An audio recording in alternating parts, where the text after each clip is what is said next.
감사합니다. 여러분들 정혜신이란 분이 계십니다. 이분은 누구냐면 30년간 정신과 의사로 활동하고요. 또 1만 2천여 명의 속마음을 듣고 나누었고, 또 최근 15년 동안은 정치인들, 법조인들, 또 기업 CEO와 임원 등 자타가 인정하는 성공한 이들의 속마음을 나누는 일을 해왔습니다. 또 세월호 사건과 같은 극심한 트라우마 현장에서 피해자들을 돌보는 일을 마다하지 않고 해왔던 분입니다. 이분이 쓴 책이 있는데요. 당신이 옳다라고 하는 책이 있습니다. 자, 요즘 제가 이 책을 읽고 있는데요. 이걸 읽을 때마다 깊은 감명을 받습니다. 오늘 말씀과 관련해서요, 책의 일부 내용을 여러분들에게 소개해 주고 싶습니다. 만약에 전기가 끊어져서 정전이 생기거나 또 수도가 끊어져서 단수가 되어지면 많이 불편해지죠? 많이 불편해집니다. 그런데 많이 불편할지라도 생명에는 그닥 위험하지는 않는다는 것이죠. 자, 그런데 몸에 산소가 끊어지면, 몸에 산소가 끊어지면 단 3, 4분 만에 사람 생명은 유지되지 못하는 거예요. 자, 그래서 사람은 반드시 끊임없이 산소가 공급되어져야 된다라고 말합니다. 자, 그런데 사람의 몸에 산소 공급이 끊어지면 안 되듯이 사람 마음에도 끊어지지 않고 공급돼야 하는 것이 있다라고 말합니다. 만약에 마음에 그 공급이 되어지지 않으면 마음이 무너져 내리고 사람이 정상적인 생각, 정상적인 판단, 그리고 정상적인 삶을 살기가 힘들어진다라고 하는 거예요. 급기야 심해지면 우리가 주로 말하는 우울증이라고 하는 것이 찾아오고요. 이것이 더 심해지면 자신의 생명을 끊어버리기까지 하는 그런 일이 생긴다는 거죠.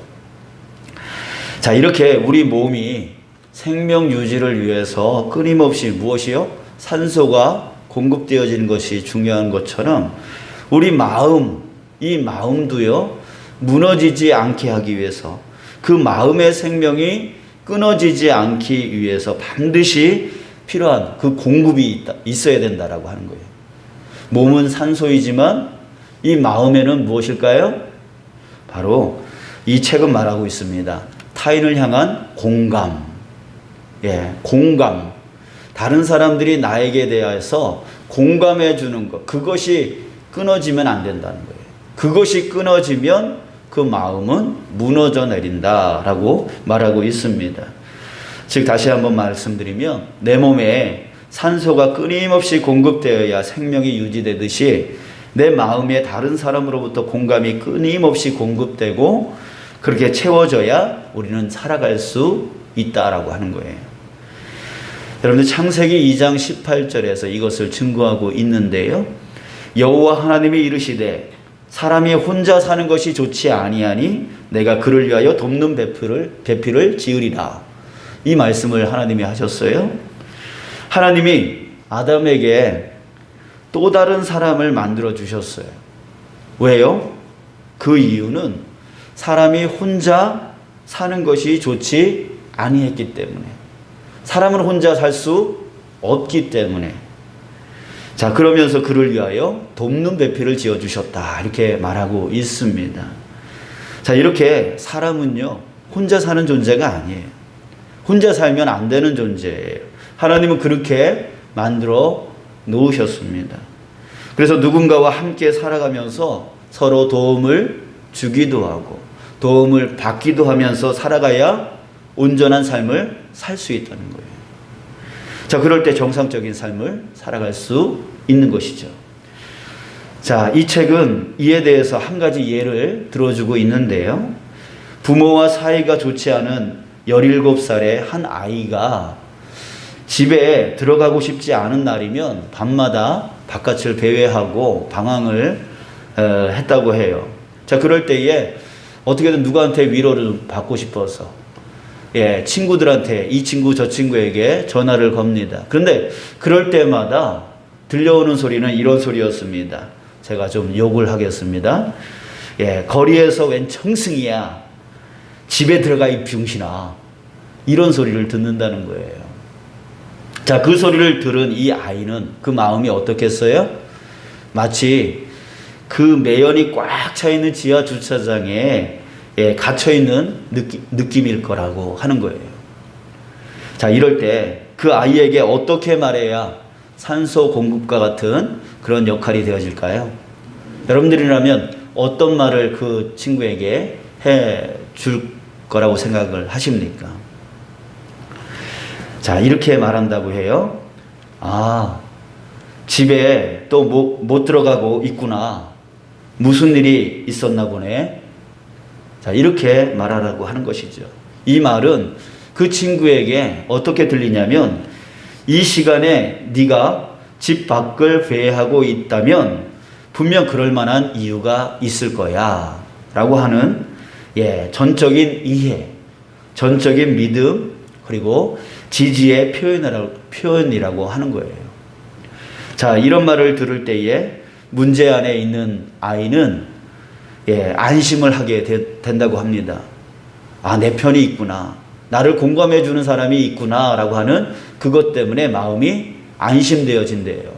자, 그리고 나서 그 안심이 되어지면 마음이 풀어지고, 그 마음이 풀어질 때에 아, 내가 이러면 안 되겠구나 라고 하는 정상적인 생각을 하게 되어진다라고 하는 것이죠. 그래서 그것이 고쳐진다는 거예요. 그 삶이 고쳐지기 시작한다는 거예요. 우리는 혹여 이렇게 생각합니다. 그렇게 말해주면 다음에 또 가출하는 것을 부추긴 거 아니냐. 다시는 그러지 않도록 따끔하게 말해줘야 다시는 그렇게 가출하지 않는 거 아니냐. 이렇게 생각을 하고 그렇게 말을 합니다. 그러나 절대 그렇지 않대요. 이 의사 선생님이 경험해본 그 수많은 사람들을 만나서 그런 말을 해 주었을 때 절대 그런 일은 생기지 않았다고 합니다. 오히려 그 마음이 치유되어지고 회복되어진 것을 수없이 많이 보았다라고 하는 거예요. 이미 문제 안에 있는 당사자는요, 모든 고민을 하고 있다는 거예요. 내가 이러면 안 되는데, 내가 이러면 잘못하는 건데 라고 하는 그 고민을 스스로 지금 엄청나게 많이 하고 있다는 거죠. 그런데 거기다 대고 그 문제를 또 알려줄 필요가 없다는 거예요. 너 이래서 잘못된 거야, 저래서 잘못된 거야 라고 말해주는 것 스스로 다 고민한 문제이기 때문에 그걸 굳이 또 말해준다고 고쳐지는 것이 아니라고 하는 거예요. 여러분들 이런 말 들어보셨어요? 충조평판. 충조평판을 하지 말라라고 하는 거예요. 충조평판 뭘까요? 줄임말입니다. 충고하고, 조언하고, 평가하고, 판단하는 것. 이거는 효과가 없다라고 하는 겁니다. 여러분 생각해 보세요. 내가 어떤 일로 또 어떤 문제로 심하게 고민하고 있는데 옆에 와서 한다는 소리가, 야, 그거 그렇게 하면 안 돼. 이렇게 해야 돼. 야, 너 그거밖에 못해? 야, 남들도 다 그런 고민해. 니만 그러는 거 아니야. 여러분, 이런 소리가 도움이 될까요? 말하는 사람이야 도움이 될 것 같이 느껴져서 말하지만 고민하는 당사자는 오히려 마음만 상할 뿐이라는 거예요. 여러분 모두 경험해 보셨죠? 내가 고민하고 있을 때 누군가가 나에게 와서 그렇게 말해줬을 때 아, 그렇구나 라고 느끼는 사람은 없습니다. 니나 잘해 인마. 이 반발심만 생기게 되어지는 것이죠. 속담에 이런 말이 있습니다. 핑계 없는 무덤은 없다. 들어보셨죠? 무슨 뜻이에요? 무슨 일이라도 반드시 핑계거리, 사정이 있다는 거예요. 이유가 있다라고 하는 거예요. 어떤 행동이라도 이유 없는 행동은 없다라고 하는 것이죠. 잘했든 잘못했든 모든 사람에게는 그렇게 행동할 만한 이유가 있는 것입니다. 공감이라고 하는 것은 그 이유가 뭔지는 잘 아직 모르지만 그렇게 행동하는 데에는 분명 이유가 있다라고 하는 것을 표현해 주는 거예요. 이게 바로 공감이에요. 그럴 때 그 공감이 힘을 얻게 되어지고 그 사람의 무너진 마음이 치유되고 정상적인 삶으로 나아갈 수 있도록 문을 열어준다라고 하는 것입니다. 오늘 본문에 보면 간음하다가 현장에서 잡힌 한 여자가 나옵니다. 3절에 보면 서기관들과 바리새인들이 음행 중에 잡힌 여자를 끌고 와서 가운데 세우고, 음행 중에 잡힌 여자가 나오는데요, 4절에서는 이 여자가 간음했다고 말하고 있어요. 자, 여러분, 이 여자가 왜 간음을 했을까요? 왜 간음을 행했을까요?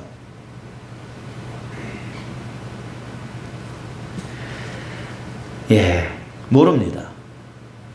왜 모르냐면 성경에 그가 간음을 왜 행했는지 말해주지 않고 있기 때문입니다. 없어요. 없다라는 것은 그가 간음을 행한 것에 대해서 중요하지 않다라고 하는 것을 보여주고 있어요. 오히려 오늘 본문에서는요, 무엇을 설명하고 있냐면 그 사람들을, 이 여자를 대우하는, 이 여자를 끌고 오는 그 서기관과 바리새인들의 그 모습을 아주 자세하게 표현하고 있다라고 하는 것이죠. 거기에 초점을 맞추고 있다는 얘기예요. 우리 3절 다시 한번 보십시오. 서기관들과 바리새인들이 음행 중에 잡힌 여자를 끌고 와서 가운데 세우고, 지금 서기관들과 바리새인들이 무엇을 하고 있습니까? 음행 중에 잡힌 여자를 끌고 오는 거예요. 끌고 올 때 공손히 끌고 왔을까요? 절대 그러지 않았겠죠. 막 험악하게 끌고 왔을 거예요. 자, 그리고 많은 사람들 가운데 세웠다라고 했습니다. 여러분, 이 여자의 마음이 지금 어땠을까요? 자기 죄 알아요. 자기가 죄 지은 거 알아요. 자기가 율법 어긴 거 알아요. 그렇다면 지금 가장 힘든 사람은 누구일까요? 본인이죠. 자, 그런데 이 여자를요, 서기관들과 바리새인들, 그 당시에 높은 인물들 아닙니까? 그런 사람들이 이 여자 한 여자를 험악하게 끌고 오는 거예요. 그때 이 여자의 마음은 어땠겠느냐라고 하는 거예요. 자, 거기다가 많은 사람들이 모여 있는 곳에 그 한 가운데 이 여자를 세우는 거죠. 지금 이 서기관들과 바리새인들은 무슨 짓을 하고 있는 거예요?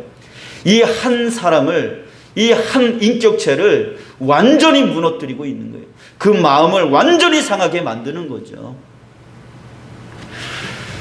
여러분, 그래도 된다라고 생각하는 이들의 이 마음, 이들의 이 생각은 너무나 큰 하나님 앞에서의 죄악인 거예요.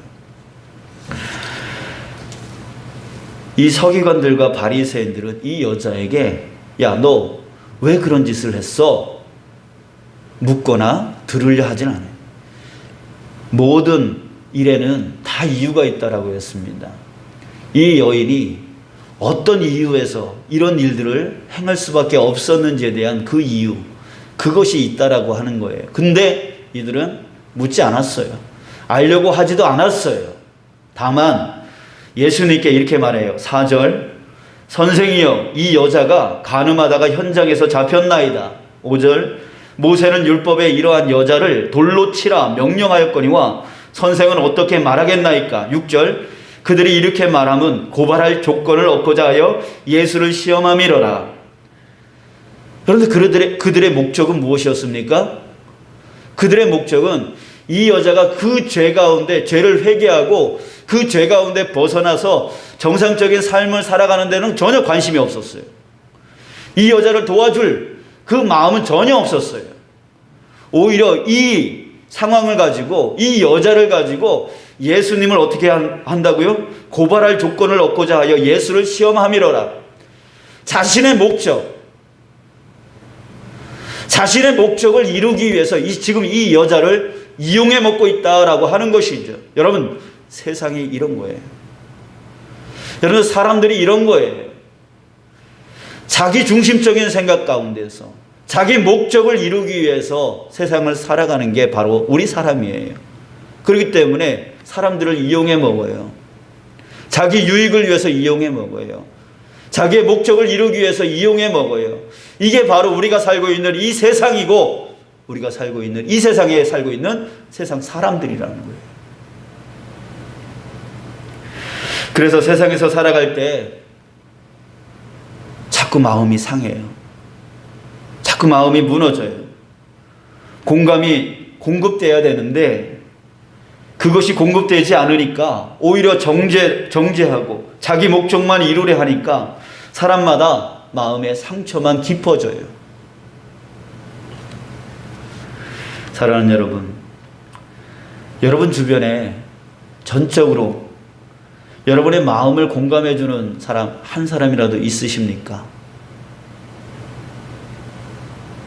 오히려 대부분 충조 평판, 충고하고 조언하고 평가하고 판단만 하려는 사람들만 있지는 않습니까? 가정에도 내 남편이고 내 아내고 내 자녀고 내 부모인데, 직장에서도 내 동료인데, 이웃에도 내 친구들인데, 그리고 사랑을 실천해야 될 교회에서도 우리가 함께 구원받은 믿음의 성도인데, 그럼에도 불구하고 내 마음을 공감해 주는 사람은 없고 다 충조 평판만 하려고 하는 거예요. 충고하고 조언하고 평가하고 판단하려고 하는 그런 사람들만 있어요. 이게 바로 지금 우리가 살고 있는 세상이에요. 요즘 우울증이 급격하게 늘고 있습니다. 그에 따라서 자살률이 훨씬 높아지고 있죠. 지금 수년간 자살률로 따지고 보면 세계에서 우리나라가 1등, 2등 왔다리 갔다리 합니다. 마음에 공감이 채워져야 하는데 그걸 채워주지 못하니까, 그것이 채워지지 않으니까, 그것을 채워줄 수 있는 사람이 내 주변에 없으니까, 오히려 평판만 하려고 하는 사람만 있으니까 마음이 점점 더 무너지다 못해 우울증이 많아지고, 그 우울증으로 인해서 자살률이 높아지는 세상. 여러분 정말 힘드시죠? 우리가 사는 이 세상 정말 힘든 세상입니다. 그런데요, 여러분들, 예수님은 어떻게 하셨습니까? 우리 7절을 보겠습니다. 일어나 이르시되 너희 중에 죄 없는 자가 먼저 돌로 치라. 자, 그랬더니 9절, 그들이 이 말씀을 듣고 양심의 가책을 느껴 어른으로 시작하여 젊은 이까지 하나씩 나가고 오직 예수와 그 가운데 섰는 여자만 남았더라. 10절, 예수께서 일어나사 여자 외에 아무도 없는 것을 보시고 이르시되 여자여, 너를 고발하던 그들이 어디 있느냐? 너를 정죄한 자가 없느냐? 자, 예수님은 먼저 정죄받음으로 인해서 고통받는 이 여인, 그 여인을 보호하기 위해서 먼저 이 여자를 정죄하는 그 사람들로부터 이 여자를 분리시킵니다. 그 정죄하는 사람들을 떠나가게 만듭니다. 이 여자를 보호하기 위해서요. 더 이상 마음의 상처를 받지 않게 하기 위해서요. 그리고 11절, 대답하여 주여 없나이다. 예수께서 이르시되 이렇게 말씀하십니다. 나도 너를 정죄하지 아니하노니 가서 다시는 죄를 범하지 말라 하시니라. 나도 너를 정죄하지 아니하겠다, 이런 말씀을 하셨는데요, 이 말씀은 이 여자에게 어떻게 들렸을까요? 자, 이렇게 들렸을 겁니다. 네 마음 안다. 네가 힘든 거 안다. 그렇게 살아갈 수밖에 없는 너의 사정 내가 안다. 그러니 나는 너를 정죄하지 않겠다. 이 말로 들리는 것이죠. 예수님이 내 마음을 아시고 내 사정을 아시는구나. 나의 편이 있구나. 나를 공감해 주는 사람이 있구나. 그것이 이 여인에게 치유의 문이 열리기 시작하게 되어지는 거예요. 문이 열리고 나니까 그 다음에 예수님이 이렇게 말씀하시는 겁니다. 가서 다시는 죄를 범하지 말아라. 이렇게 말씀하십니다. 문이 열린 다음에 그 말씀을 하셨을 때 이 여인은 그 말이 들렸을 거예요. 아, 이렇게 살면 안 되는구나 라고 하는 거예요. 사랑하는 여러분, 사람은요 자신의 사정은 들어보려 하지 않은 채 충조 평판만 하는 사람의 소리를 듣게 될 때 어떨까요? 그 마음이 오히려 닫혀버립니다.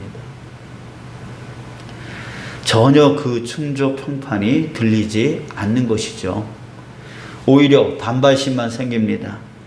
마음에 깊은 상처만 생기게 되어집니다. 여러분, 고3 스트레스가 얼마나 심합니까? 누구보다 힘들고 누구보다 어려운 그 사람이 바로 고3들 아닙니까? 그런데 고3 스트레스 때문에 컴퓨터 게임에 빠질 때가 많습니다.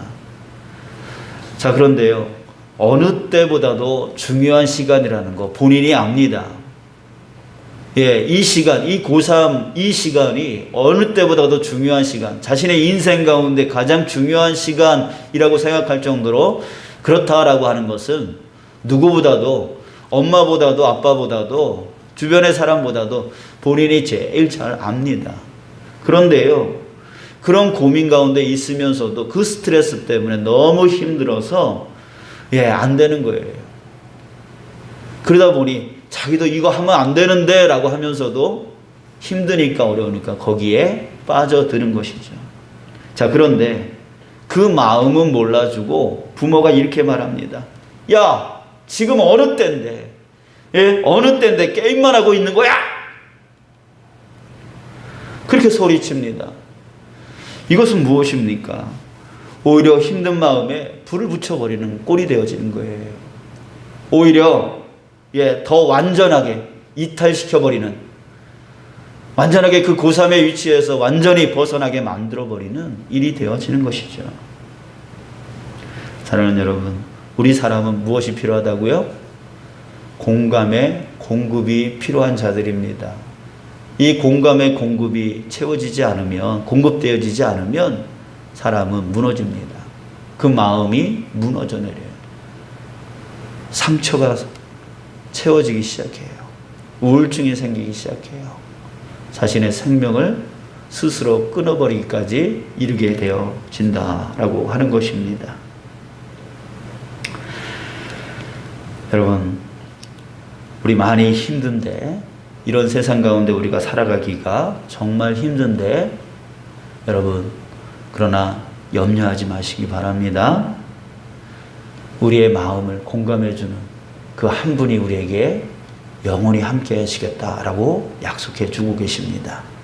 그분이 누구십니까? 바로 예수 그리스도. 예수 그리스도이십니다. 우리가 그분을 신뢰할 수 있는 이유는 한 가지입니다.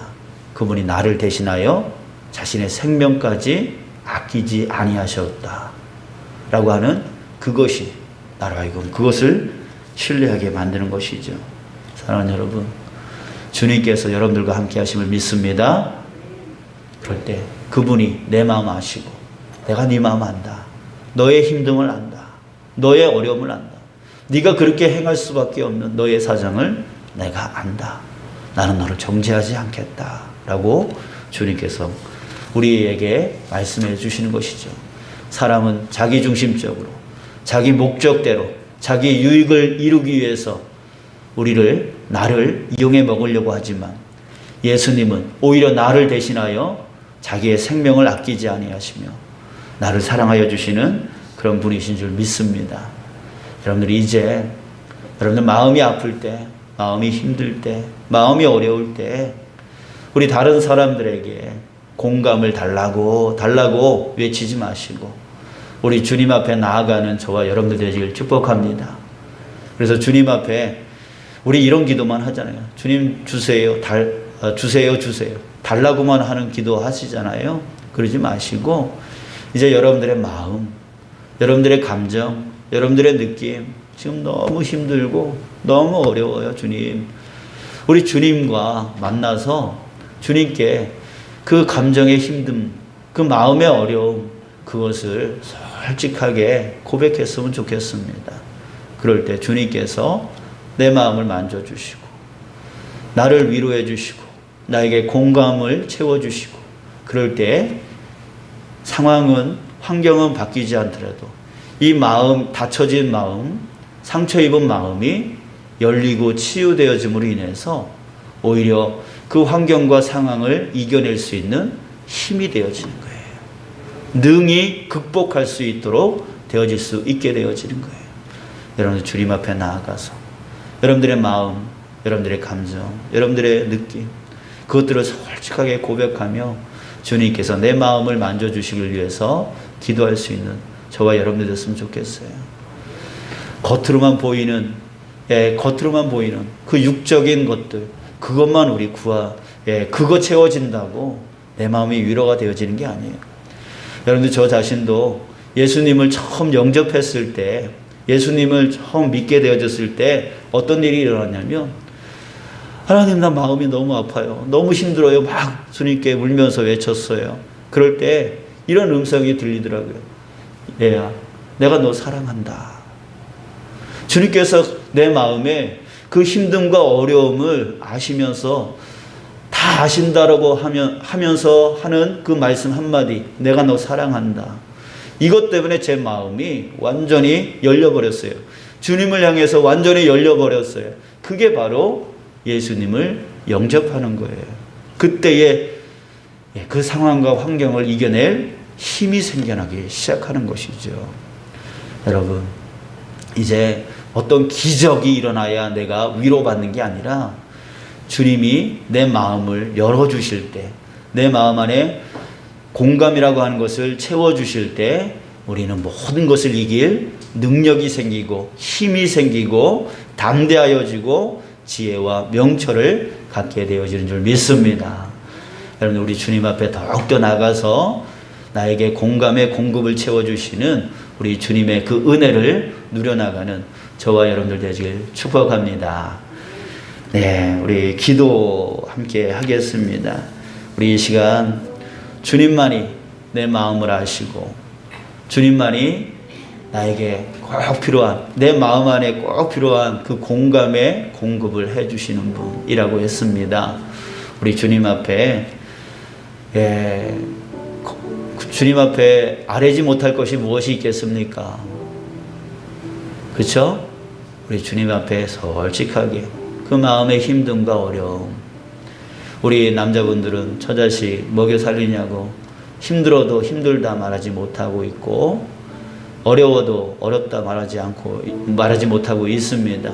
울고 싶어도 울지 못하고, 내가 나약해지면 내 가정은 어떻게 지키나, 이런 책임감 때문에 정말 힘들고, 그래서 우리 남성 우울증이 더 심해서 남성 자살률이 더 높다고 하지 않습니까?